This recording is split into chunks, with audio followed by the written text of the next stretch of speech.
Do you ever feel like you're stuck in a situation that you can't get out of? That you've invested so much time and energy into something that you feel like you have to keep going, even though it's not making you happy? Quitting could actually be the key to unlocking your happiness and success, but you have to also make sure you have the right frame of mind before doing so in order to avoid even worse issues down the line. Over the past few years, I've dropped out of Stanford's graduate school, broken a lease to move cross-country from California to Philadelphia, quit YouTube for a year, and walked away from the 2 startups I was a part of. Even within my inner circles, there's this running joke that I'm the quitter of the group. And you know what? They're right.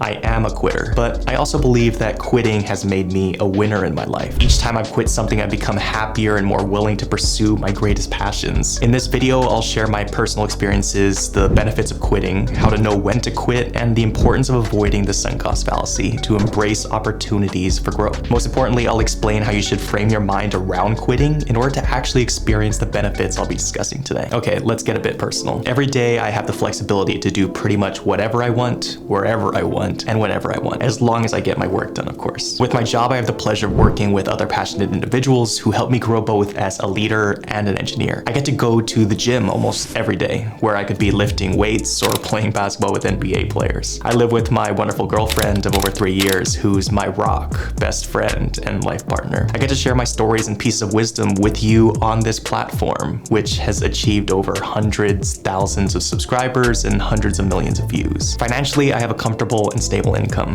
even without any revenue from my brand. Mentally, the freedom I have allows me to work towards my larger life goals, as my stress is no longer focused on day-to-day issues. Physically, I'm now even stronger than before, and I'm almost back to my old body composition and athleticism. So while I may be a quitter by every definition of the word, I'm also a winner by every definition of the word.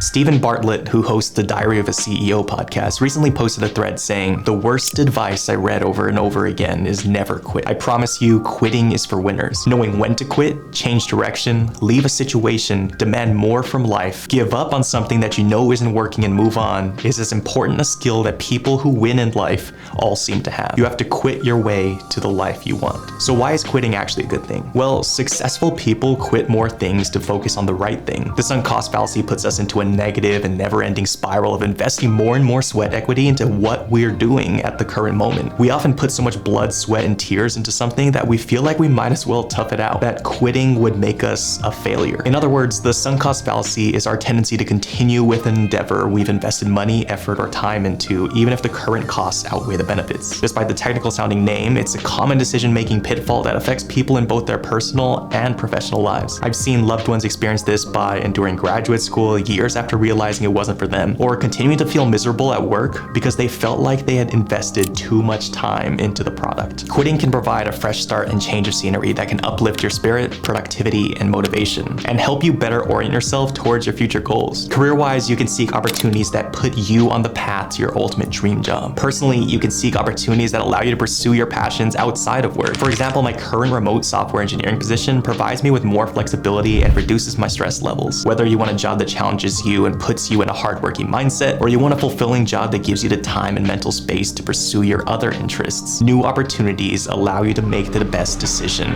for yourself. Knowing when to quit and pivot is crucial to the success of any aspiring person. The don't give up mindset can actually set you back significantly in your life. It's similar to launching a product and not listening to feedback users are giving back. Every day you gain new life experiences that paint a fuller picture of what you hope to achieve. With time, it may become clear that your goals have shifted, and doing anything that doesn't align with them is a waste of time, which is the one thing you can never get back. Sometimes investing too much mental and physical energy into something that drains your will to succeed can be stifling and demotivating, and can negatively impact your life. Ultimately, when you're demotivated, it doesn't matter what your goals are because you won't do what's necessary to reach them anymore. So the important question is, how do you know when it's time to quit? Your goals in life are constantly evolving. What you hoped to achieve just a few years ago may be vastly different from what you hope to achieve today. Don't be stubborn when you're only on the specific path because it was what you thought was the best decision at that specific time. The best path forward changes every single day, and the most adaptable will become the most successful. Therefore, my first indicator of when you should consider quitting is when your current situation deviates from that path. For example, if you always wanted to become a university professor, it made sense that that you also wanted to pursue a PhD. However, once you begin your PhD journey and realize that you no longer have the desire to teach, or you dislike academic research,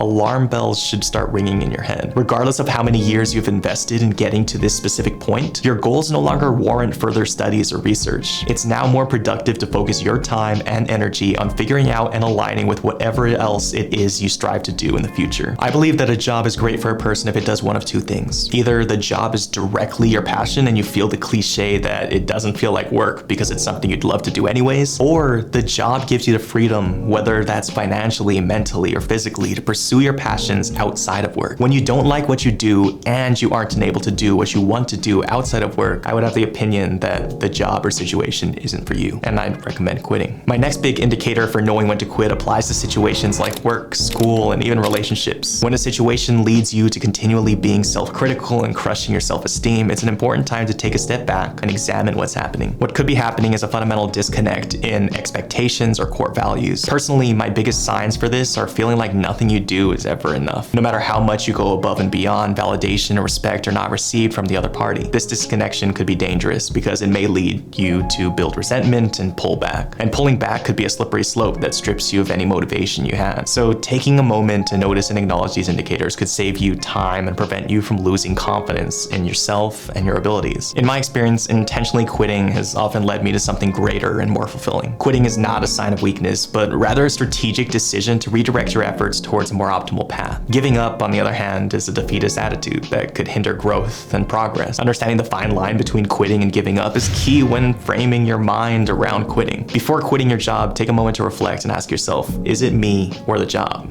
To move forward, you must first identify the cause of your dissatisfaction. Was it the work environment, such as bad management or lack of respect? Or were there issues on your end, such as lack of effort, chronic pessimism, or poor communication? Pinpointing the exact reasons for your dissatisfaction will give you clarity and help you focus on specific characteristics to target in your job search. On the other hand, if the root of the issues you are experiencing lies within yourself, those same gripes and problems are likely to resurface at your next job. Therefore, quitting at this moment may not be the right thing to do. The act of quitting needs to be accompanied by deliberate actions towards your broader goals in life. You need to be in the right headspace and mindset to put forth the requisite time and energy to improve yourself. A new situation or change of scenery will not automatically create some form of motivation for you. Ultimately, you are the only person who can truly change your own path. It's also important to note that the initial excitement you feel when quitting and starting a new opportunity will wear off relatively quickly. That's why it's crucial to align any new opportunities with your overall career and life goals. While the excitement of a new opportunity may fade, the satisfaction of being closer to your goals can continue to motivate you on a daily basis. If what I said today resonates with you, but you wish you had someone to look at your situation and help guide you on a personal level, I recommend heading over to aspirementors.tech. They'd be more than happy to help you set or reach your goals, find and align with your passions, apply to universities, or give any other advice that you may need. Use code ASPIRE now to receive 20% off your first session. I hope this video has helped you understand why quitting could be the key to success. Don't be afraid to quit and pivot, but also don't view your performance in a non-ideal situation as a failure if you're not outputting what you expect. A more ideal situation could really be the difference.